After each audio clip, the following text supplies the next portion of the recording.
পাকিস্তান ম্যাচে সেই থ্রিল নাই, তার জায়গায় বরং বাংলাদেশ ভারত জমে হয় ক্ষীর। 22 গজের সেই উত্তাপের হাওয়া টের পাওয়া যায় এমনকি টিভি সেটের সামনেও।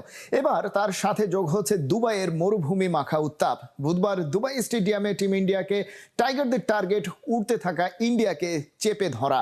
দুবাইয়ের প্র্যাকটিস গ্রাউন্ড থেকে মুস্তাফিজ সিমন্সরা হাসি খুশি চনমনে ফুটফুটে মেজাজে প্রতিদিন সারাক্ষণ কি হিংস্রতা দেখাতে হয়? হিংস্রতা কিংবা বাঘেদের গর্জন কিংবা থাবা কতটা ভয়ঙ্কর সুপার ফোরের প্রথম ম্যাচে শ্রীলঙ্কা টের পেয়েছে। সেই জয়ে সেই আত্মবিশ্বাস ক্রিকেটারদের আরও বেশি তাতিয়ে তুলেছে, যেন ভারত পাকিস্তান দুই দলকেই দেখিয়ে দিতে পারে একদিন ব্রেক।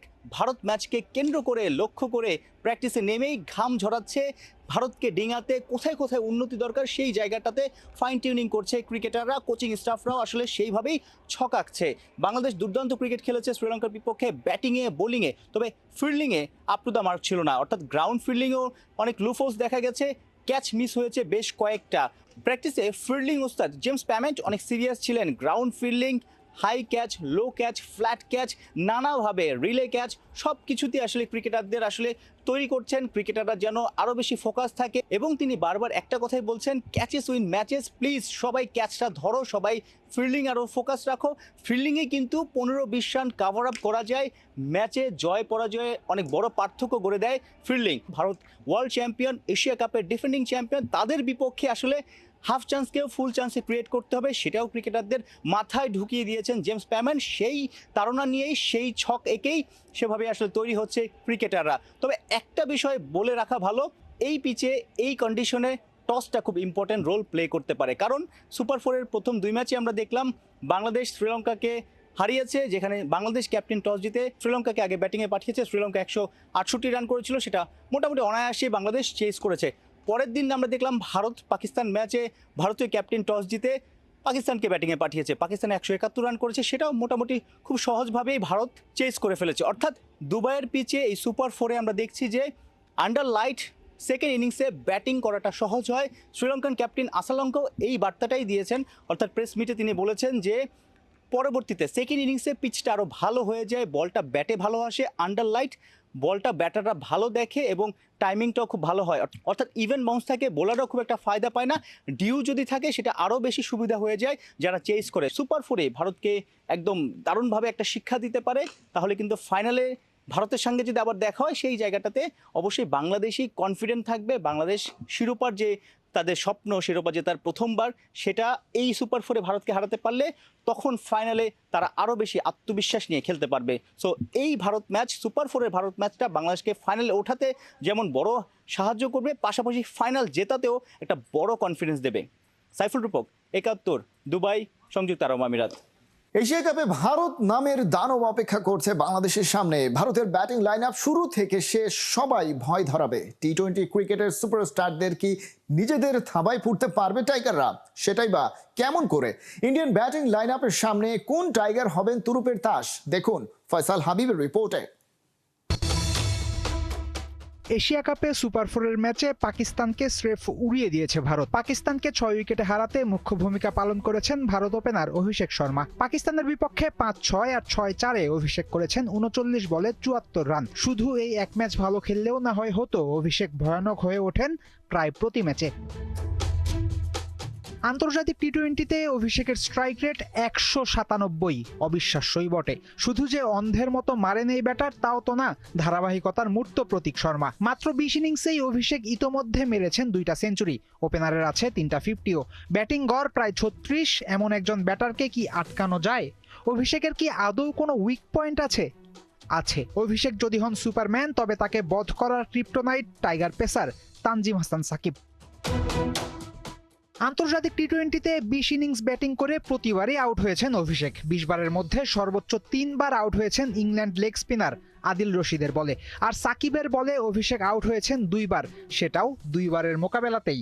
আরও মজার ব্যাপার হলো আন্তর্জাতিক ক্যারিয়ারে একবারই বোল্ড হয়েছেন অভিষেক, সেটাও সাকিবের বলে। সব মিলিয়ে অভিষেক সাকিবের 7 বল মোকাবেলা করে 8 রান করেছেন, আউট হয়েছেন 2 বার, আর ডট বল ছিল মোট 5টা।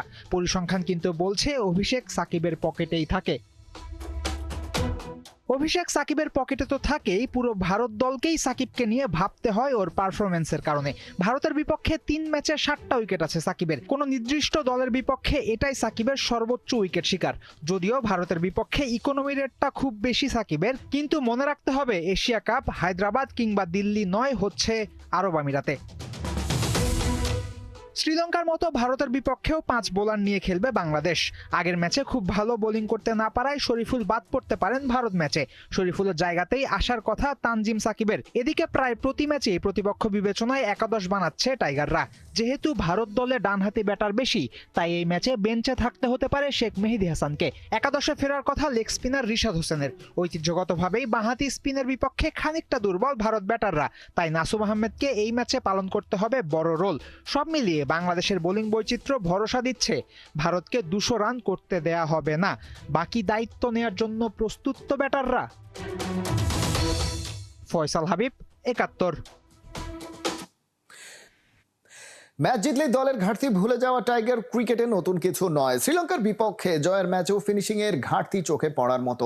200 স্ট্রাইক রেটে ব্যাট করার সামর্থ্য রাখা সোহানকে বেঞ্চে বসিয়ে রাখা টিম ম্যানেজমেন্টের ভাবনায় কি সেই বিষয়টি আছে, নাকি ধরে রাখবে সেই উইনিং কম্বিনেশন? আর এই উইনিং কম্বিনেশন আবার প্রতিপক্ষের ম্যাচ উইনের কারণ হয়ে দাঁড়াবে না তো? বিস্তারিত সাদাতুর রাফির রিপোর্টে। শ্রীলঙ্কা ম্যাচে উপেক্ষিত থেকেছেন নুরুল হাসান সোহান। হংকংয়ের বিপক্ষে রান রেট এগিয়ে নিতে না পারা আর শ্রীলঙ্কার বিপক্ষে দলের হার, দুটোই দেখেছেন ডাগ আউটে বসে। অবশেষে সুযোগটা পেয়েছেন ডু অর ডাই ম্যাচ আফগানিস্তানের বিপক্ষে। নিজের সবটা উজাড় করে দিয়ে বনে গেছেন খবরের শিরোনাম। ডাকসু নির্বাচনে অব্যবস্থাপনা কারচুপির অভিযোগ করেছে ছাত্রদল সমর্থিত প্যানেল। বিশ্ববিদ্যালয় প্রশাসনকে সুনির্দিষ্ট অভিযোগ দেয়া হলে সেটা তদন্তে কালক্ষেপণের অভিযোগও করেন প্রার্থীরা। মধুর ক্যান্টিনের সংবাদ সম্মেলনে ভিপি প্রার্থী আবেদুল ইসলাম খান অনিরাপদ ছাপাখানা থেকে ব্যালট ছাপিয়ে ভোট কারচুপির অভিযোগ করেন। জিএস প্রার্থী হামিম বলেন, স্বাভাবিক রাজনৈতিক প্রক্রিয়ায় প্রতিবন্ধকতা তৈরি করে নির্বাচনের মাঠ অসম করে রেখেছিল একটি মহল। গত 9 সেপ্টেম্বর অনুষ্ঠিত হয় ঢাকা বিশ্ববিদ্যালয় কেন্দ্রীয় ছাত্র সংসদ ডাকসু নির্বাচন। এদিন নানা অভিযোগ তুললেও নির্বাচন প্রত্যাখ্যান করেনি ছাত্রদল সমর্থিত প্যানেল। প্রায় 2 সপ্তাহ পর মধুর ক্যান্টিনে আনুষ্ঠানিকভাবে ছাত্রদল প্যানেলের এই সংবাদ সম্মেলন। 11টি সুনির্দিষ্ট অভিযোগ তুলে ধরেন নেতৃবৃন্দ।